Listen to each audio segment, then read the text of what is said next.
I threw out all your stuff. That tacky furniture wasn't doing you any favors anyway.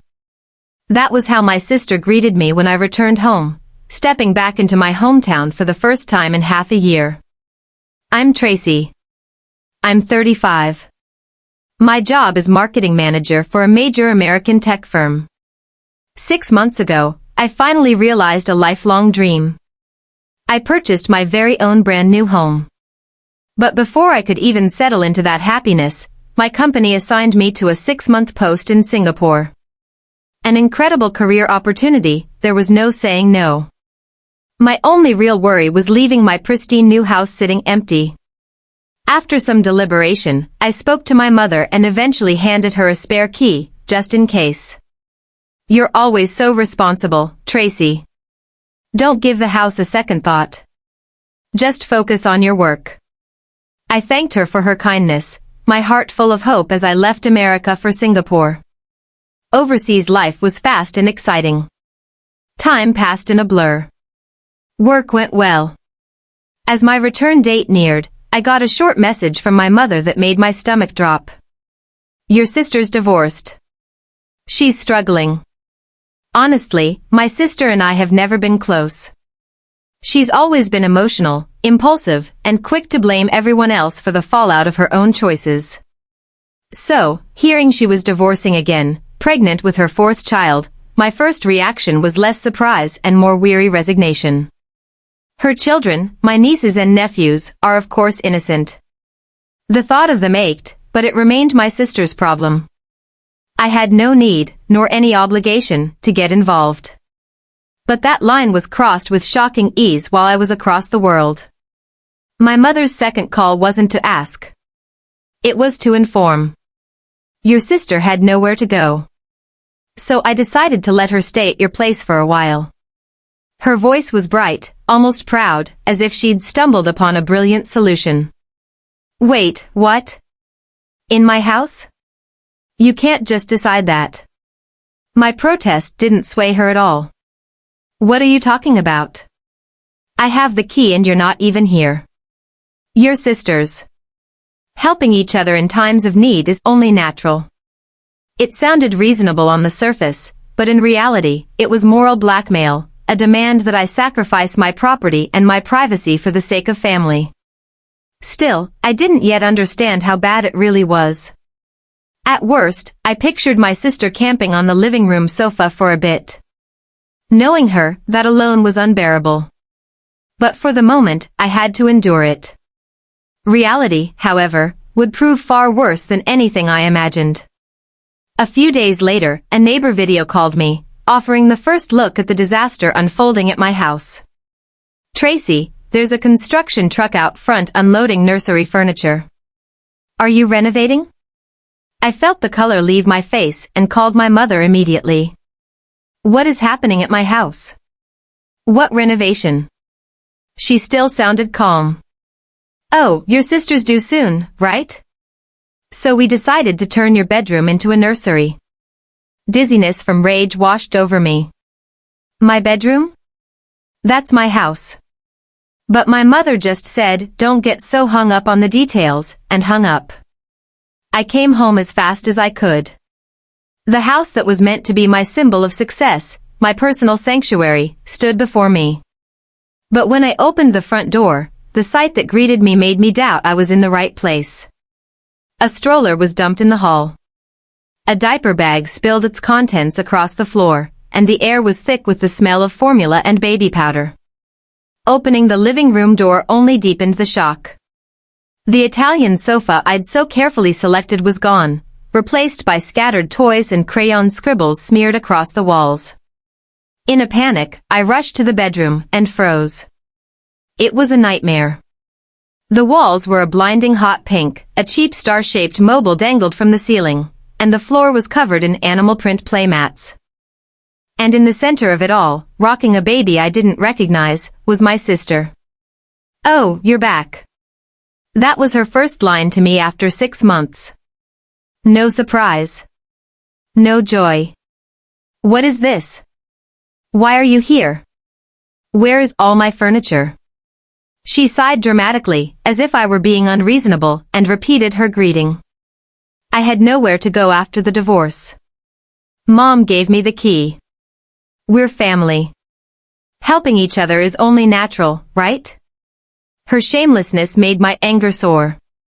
Without another word, I turned and drove straight to my parents' house to confront them.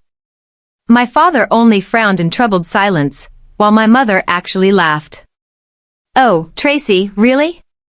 Family helps each other. Your sister's been through so much. They were out of their minds. I turned on my heel, walked out, and checked into a nearby motel. Lying on the cold sheets, I made my decision in absolute silence. This was beyond talking. This was a war for everything I had. I barely slept that night. The next morning, I went straight to the local police station. If I explained, maybe they could remove my sister for trespassing. A faint hope, but my only one left. The reaction of the middle-aged officer at the front desk shattered that hope completely. At first, he listened sympathetically. But when he heard the intruder was my sister, and she'd gotten the key from our mother, his expression shifted to weary indifference. So it's a family matter. I'm sure your sister has her reasons. Rather than escalating this, perhaps your family should sit down and talk things through. I could hardly believe it. Talk things through? With that absurd family, what was left to discuss? They aren't people you can reason with. My property was trespassed. I raised my voice, and he gave his standard line. I'm afraid there's little we can do. Since your mother provided the key, proving unlawful intent is difficult. This is a domestic civil dispute. The police aren't authorized to intervene. I'm sorry.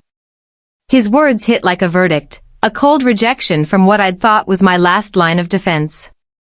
Stepping out of the station, numb and furious, I felt despair. And beneath it, something stronger, a quiet, burning anger. Society, the law, justice, none were on my side. Fine. If the system wouldn't help me, I would fight on my own terms. Within the rules, but with my own justice. I pulled out my phone, scrolled through my company's legal advisors, and found the name I needed, Robert, a lawyer known for real estate disputes. Fortunately, he could meet that afternoon. I organized the timeline of events and went straight to his office. Seeing him in person, his sharp, steady gaze immediately reassured me. He listened without interrupting. Then, in a calm, firm voice, he said, "The police were right about one thing. This is a civil matter.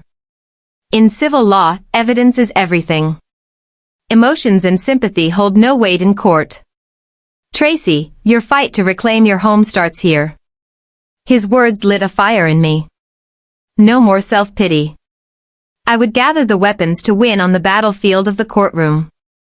Evidence, huh? I repeated thoughtfully. But I can't even enter the house freely. How do I collect it? Robert smiled faintly, a strategist revealing his first move. There's a way. You don't need to confront her directly. You just need to strike legally where she least expects it. His plan was this: I would tell my sister I was refinancing my mortgage and the bank required an official property appraisal. A perfectly plausible excuse. Since she wasn't the owner, she had no legal grounds to block it. The appraiser, actually a trusted investigator hired by Robert, would conduct a full inspection with me, the homeowner, present.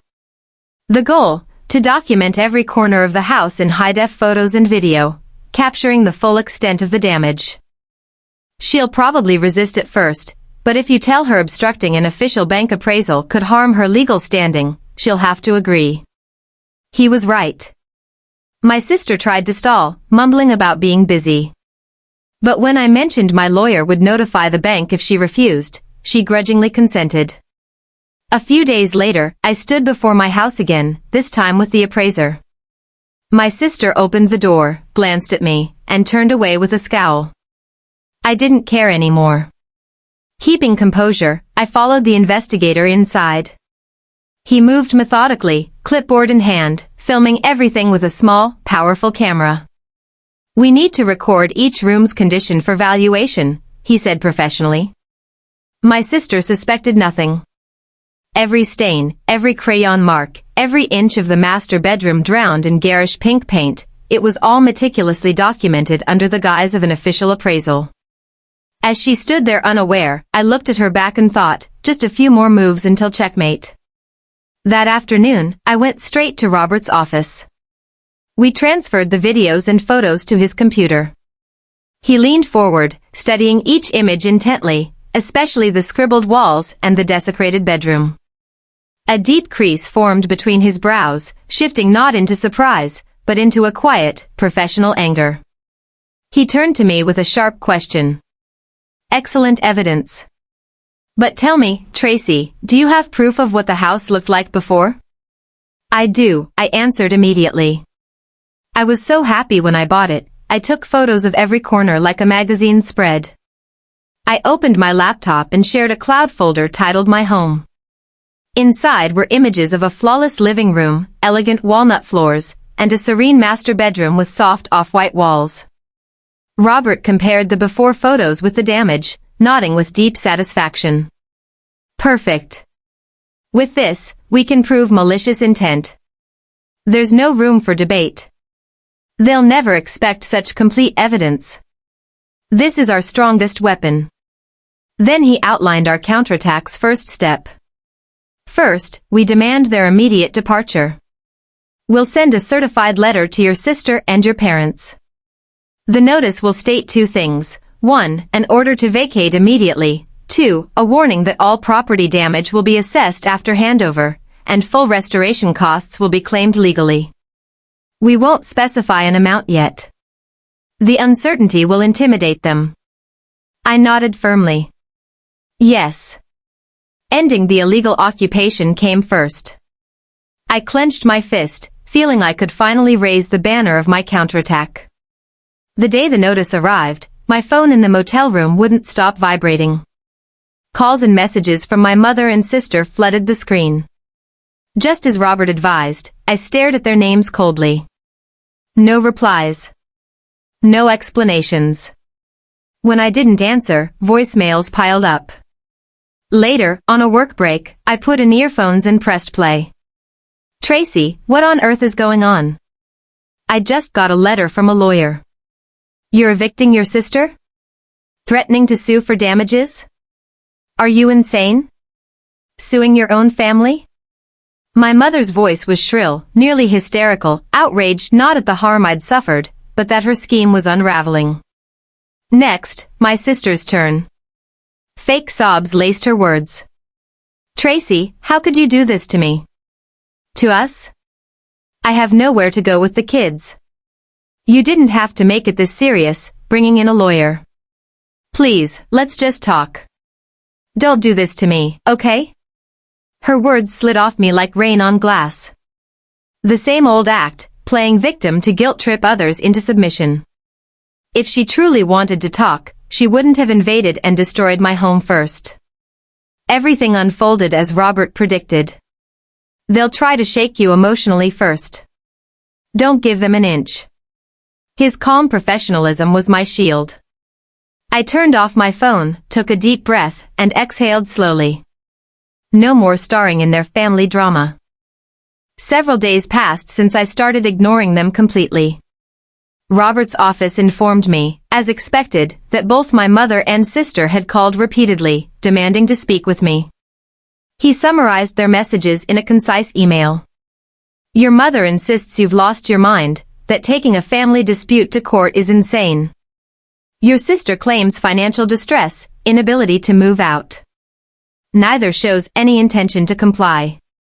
I wasn't surprised. I never expected easy surrender.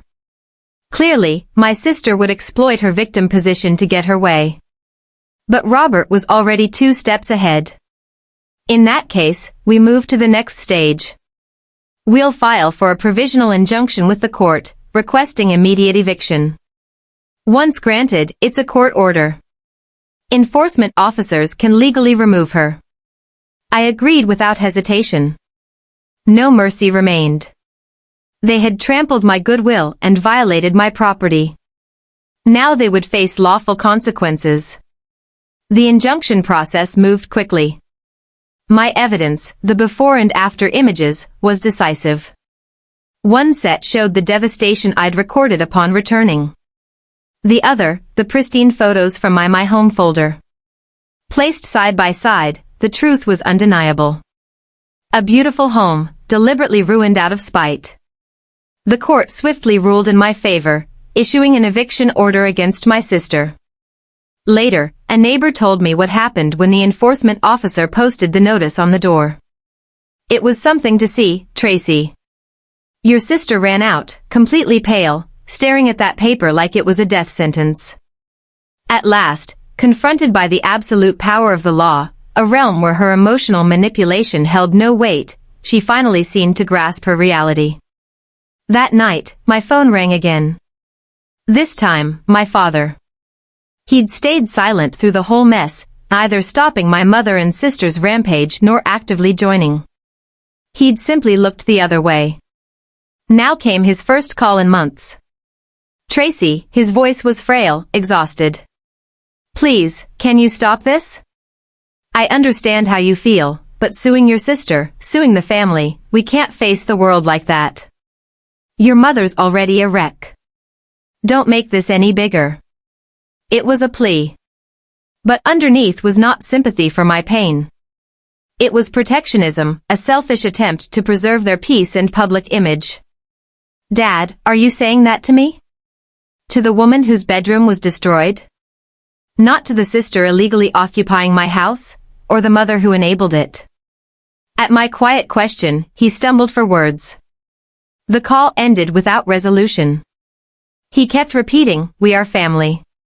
Don't make a scene, and never once addressed the damage done to me or the wound it left. Hanging up, I sighed, not with anger, but with pity. His fear of rocking the boat had enabled their behavior. I resolved then to stop expecting any justice from him as a father. The provisional injunction carried a 2-week eviction grace period. Would my sister leave willingly or fight to the end? I watched from my motel room, holding my breath. According to Robert's updates, my sister scrambled for a lawyer, trying to mount a defense. But with evidence so heavily in our favor, their chances were slim. The day before the eviction deadline, I got a message from my sister, dripping with hatred. You ruined my life. You're throwing me, the baby I'm carrying, and my 3 other kids onto the street, aren't you? You demon. People like you don't deserve a warm home. I hope you freeze and die alone in that huge empty house. Surprisingly, I felt no anger reading it, only a deep pity. Even then, she blamed all her misfortune on me. I forwarded the message to Robert without replying, titling the email, Message from my sister for your records. At noon the next day, the eviction deadline, Robert emailed me a brief note. Sometime after 11 a.m. today, we confirmed your sister and her children vacated the premises. Congratulations, Tracy. Your home has been returned to you. Reading that line, the taut nerve of stress inside me snapped.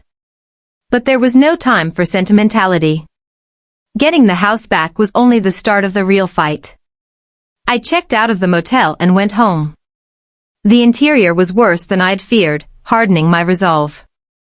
I contacted Robert immediately and, under his direction, began final preparations to claim damages. There were contractor estimates for restoration, and an inventory I painstakingly compiled, a record of every single item she'd thrown away, cross-referenced with my home photos as I recalled each piece and its history. The total damages reached a sum large enough to buy a used house in a regional town, an amount my sister could never possibly pay. Robert drafted the final demand letter, documenting the mountain of evidence and the figure. We'll send this to your sister as a certified letter. Payment deadline, 30 days. If they don't comply, we file a civil suit immediately. There will be no escape. A few days later, my mother called, her voice thin and frightened. Tracy. Please, I beg you, stop. She can't possibly pay that kind of money. If something gets seized, she won't survive. What about her children? Are you willing to make your nieces and nephews homeless? How can you be so heartless? Here it was again. Using the children as a shield. My mother's standard tactic. Mom, you should have said that before she wrecked my bedroom. You're worried about the wrong people. If you truly cared about those children's futures, you'd stop running from your mistakes and show them a mother who takes responsibility. How can you say such cold things? She's sorry. People who are truly sorry don't hire lawyers to fight to the end. I shot back. I'm done talking to family outside of counsel. Goodbye. I cut her off. It would likely be our last real conversation. I quietly, permanently deleted my mother's name from my phone. As the payment deadline approached, Robert called. Tracy, we've heard from the other side. His voice was composed as ever. Their lawyer says they can't possibly pay the amount demanded. They're requesting a substantial reduction. If they can't pay, they say they'll file for bankruptcy. Bankruptcy. The lowest, most effective threat she could use. And she was prepared to use it. If she declared bankruptcy, the compensation I might recover could shrink to a negligible amount, or vanish entirely. For a moment, blood rushed to my head. After destroying my home and my life, she now intended to hide behind the law, to walk away without consequence. The sheer audacity left me speechless. For several seconds, I sat in silence, emotions swirling violently. Anger. Disappointment. Helplessness. And then, from the chaos, a single, unmistakable answer rose to the surface. I see, I said, forcing my voice steady. Then, Robert, please proceed with the lawsuit. I don't care if I never recover a single dollar. What I want is for her actions to be judged in a court of law, publicly, officially. I want the fact that she cannot escape responsibility carved into her life in the form of a judgment. After a brief pause, Robert replied, his tone carrying a quiet note of respect. That's an excellent decision, Tracy. I was going to suggest the same. In truth, the opposing lawyer seemed hesitant. He knows they have no chance of winning. I believe the bankruptcy threat was merely a bluff to shake your resolve. If we stand firm, offer no concessions, they'll have no choice but to yield. His words steadied me. This was no longer about money. It was about reclaiming my dignity, my life, my boundaries. I formally instructed Robert to proceed with the lawsuit. Negotiation was over. Now the court would speak the truth. And I knew this decision would sever whatever fragile ties remained with my family. But I felt no regret. The notice that we were moving to litigation reached my sister's lawyer. And just as Robert predicted, the bankruptcy threat crumbled. A few days later, Robert received a message from her lawyer that was almost a complete surrender. They are willing to pay the full amount requested, but since a lump sum is difficult, they ask to pay in installments. How would you like to proceed? I paused, considering Robert's report. I could take them to court, win decisively, destroy what little reputation they had left. But my goal wasn't to ruin my sister socially. All I ever wanted was to restore my rights and make her take responsibility. I'll accept installment payments, I responded, but on two conditions. First, one of my parents must act as co-guarantor. Second, if she defaults even once, I retain the right to demand the full remaining balance immediately. And I want it all recorded as a notarized public document. It was the final nail, ensuring they could never run away again. They accepted the terms. A few weeks later, I sat in Robert's office, signing a mountain of papers. I never saw my sister again. Everything was handled quietly through our lawyers. And just like that, my long, grueling battle ended. I repaired the house without delay. The pink bedroom walls were repainted a calm off-white. The scratched floors were restored. Piece by piece, I replaced the lost furniture, this time choosing only what I truly loved, what brought me peace. The house was not only restored but transformed, closer to the home I'd always envisioned. But the family I'd lost could never be restored. A year has passed. My sister has made every payment on time, each transfer arriving silently into my account every month. That is now the only remaining thread connecting us. There has been no word from my parents. But recently, a university friend, hesitant yet curious, told me what she'd seen. I ran into your sister and your mother at a discount store. Your sister looked exhausted. Her clothes were worn out. She was holding the baby, screaming at the other kids running around. And she was yelling at your mom, "Why don't we have any money? I can't even buy clothes for the children." Your mother just looked so old, so tired. She kept muttering, "We have no money left." None at all. People were staring. It was hard to watch. I listened and felt nothing but stillness. No pity. No triumph. So that's how it is, I thought. She still turns a blind eye to the consequences of her own choices and takes it out on our mother. My sister hasn't changed at all. And my parents, who enabled her for so long, are now paying the price, literally, as her guarantors, sacrificing their own stability in the process. That is the path they chose. My home now stands quiet and peaceful, a fortress of my own. It is both my sanctuary and the proof of the fight I waged to protect my life. Perhaps I traded away the illusion of family to reclaim it. But I have no regrets. This calm, this silence, it is the peace I earned by defending my dignity and my home. Even blood ties have boundaries that must never be crossed. And sometimes, to protect those boundaries, you must choose to fight. In this quiet castle, I will go on living on my own terms.